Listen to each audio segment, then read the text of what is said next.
సరే, ఒక్కసారి ఈ అద్భుత ఘట్టాన్ని మనసులో ఊహించుకుందాం. ముల్లోకాలను ఏలే ఆ మహాదేవుడు సాక్షాత్తు పరమశివుడు పెళ్లికొడుకుగా వస్తున్నాడు.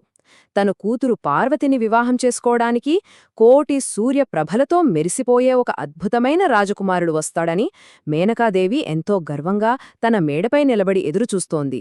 మామూలుగానే అల్లుడి మీద అంచనాలు ఆకాశాన్నంటుతాయి కదా, ఇక ఆ వరుడు సాక్షాత్తు దేవాదిదేవుడు అయితే ఆ అంచనాలు ఇంకెంత గొప్పగా ఉంటాయో. ఇప్పుడు మనం ఈ కథనంలోకి కాస్త లోతుగా వెళ్దాం. మేనకాదేవి పక్కనే దేవముని నారదుడు కూడా నిలబడి ఉన్నాడు. ఇంతకీ ఆ అత్యుత్తమ వరుడు ఎవరయ్యుంటారు అన్న ఉత్కంఠ ఆమెలో విపరీతంగా పెరిగిపోతోంది. ఆకాశం వంక చూస్తూ వరుడి ఊరేగింపు కోసం ఎంతో ఆశగా ఎదురుచూస్తోంది.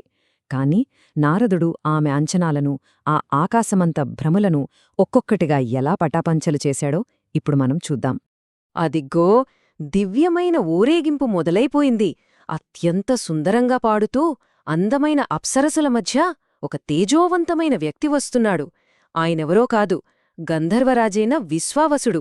ఆయన రాకచూసి మేనక ఆశ్చర్యపోయి, అబ్బో, ఇంత అందంగా వస్తున్నాడు, ఖచ్చితంగా ఈ గంధర్వరాజే నా అల్లుడు అని తెగమురిసిపోయింది.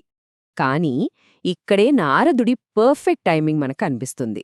మేనక ఆనందాన్ని చూసి నవ్వుకుంటూ, కాదు మేనక, ఆయన విశ్వావసుడు. నా స్వామి వివాహ వేడుకలో ఆయన కేవలం ఒక గాయకుడు మాత్రమే అని బదిలిచ్చాడు. పాపం ఆవిడ మొదటి అంచనానే నారదుడు అమాంతం ఎలా తీసిపారేశాడో చూడండి. ఇక ఈ ఊరేగింపు స్థాయి అంతకంతకు పెరిగిపోతోంది. గంధర్వుల తర్వాత పాలవెన్నెలలాంటి కాంతితో, తన అద్భుతమైన అందంతో లోకాన్ని మైమరిపిస్తూ సాక్షాత్తూ చంద్రుడు వచ్చాడు. ఆ కాంతిని చూసి అమ్మయ్యా, ఖచ్చితంగా ఈయనే వరుడు అని మేనక మళ్లీ ఫిక్స్ అయిపోయింది. కాని నారదుడేమన్నాడో తెలుసా?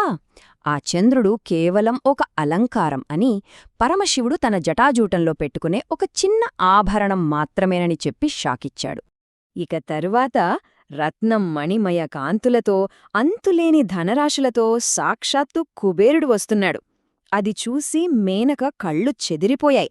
ఆ ఐశ్వర్యం చూసి, ఈయనేనా అల్లుడా అని ఆతృతగా అడిగింది. దానికి నారదుడు చాలా కూల్గా, ఆయన శివుని కోశాధికారి మాత్రమేనని, ఆ ఐశ్వర్యమంతా శివుని పాదాల దగ్గర ఉండే ధూళితో సమానమని చెప్పేశాడు. అంటే శివుడి ముందు ఈ సంపద విలువేమీ లేదన్నమాట.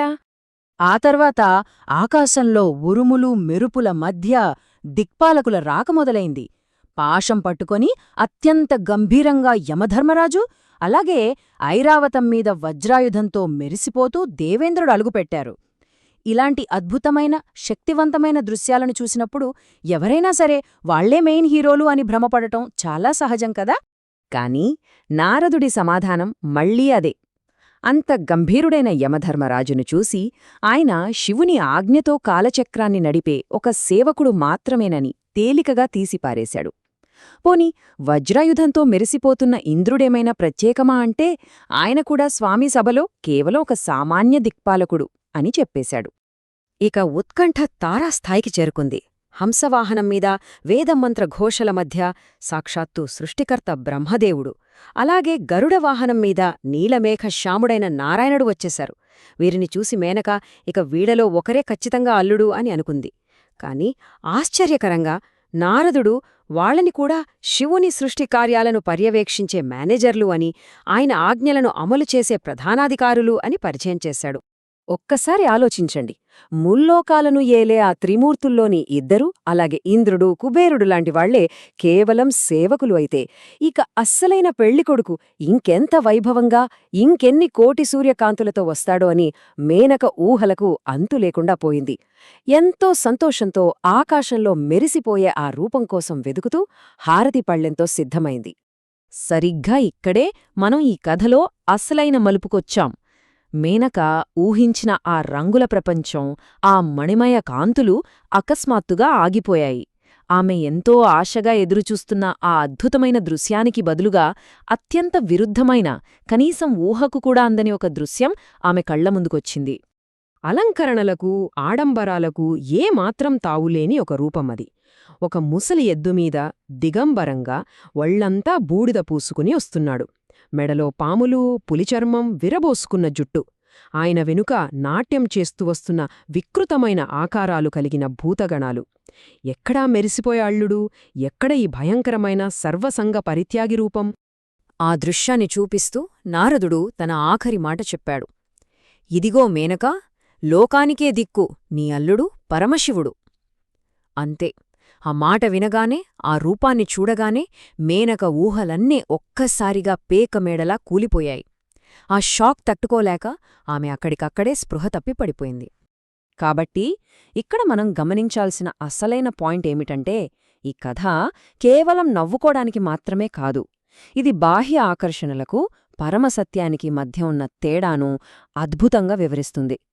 అలంకారాలు, సంపద, అధికారం ఇవన్నీ కేవలం సేవకుల్లాంటివి, తాత్కాలికమైనవి.